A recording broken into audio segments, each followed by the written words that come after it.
Esta es una producción de Fiat Lux México. Del Santo Evangelio según San Marcos. En aquel tiempo, como la fama de Jesús se había extendido tanto, llegó a oídos del rey Herodes el rumor de que Juan el Bautista había resucitado y sus poderes actuaban en Jesús. Otros decían que era Elías y otros que era un profeta comparable a los antiguos. Pero Herodes insistía: «Es Juan, a quien yo le corté la cabeza y que ha resucitado». Herodes había mandado apresar a Juan y lo había metido y encadenado en la cárcel.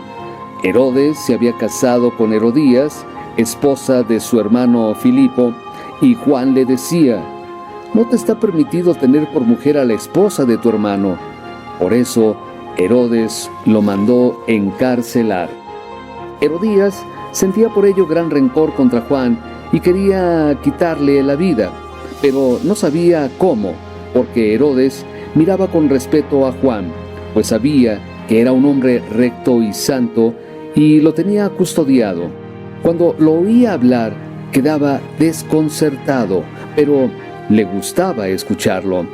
La ocasión llegó cuando Herodes dio un banquete a su corte, a sus oficiales y a la gente principal de Galilea con motivo de su cumpleaños.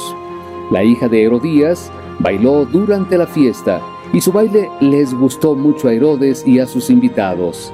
El rey le dijo entonces a la joven: «Pídeme lo que quieras y yo te lo daré».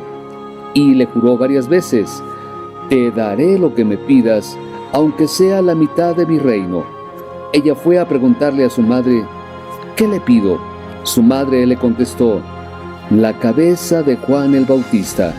Volvió ella inmediatamente junto al rey y le dijo: «Quiero que me des ahora mismo en una charola la cabeza de Juan el Bautista».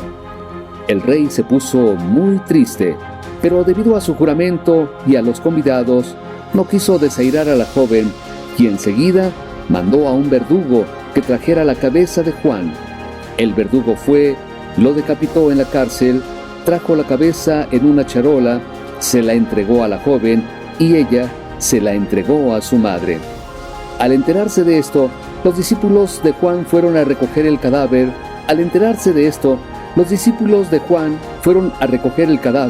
Y lo sepultaron.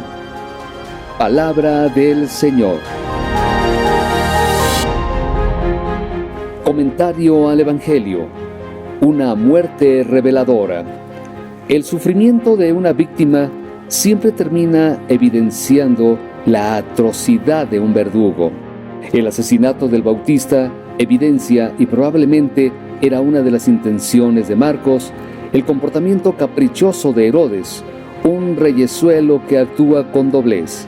Así lo hace notar el relato al decir, por una parte, que lo aborrecía y quería matarlo y hasta le temía.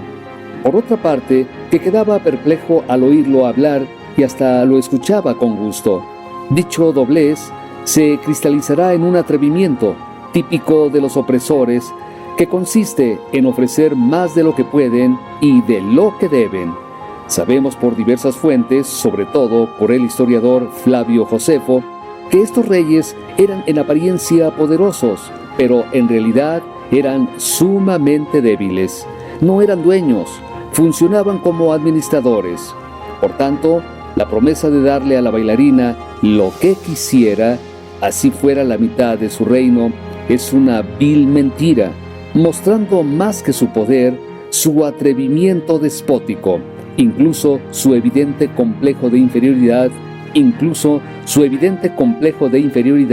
y una profunda debilidad, pues pesa más la presencia de los otros personajes poderosos y la presión de su amante que la vida de una persona, al grado de constituirse con derecho a arrebatársela sin más.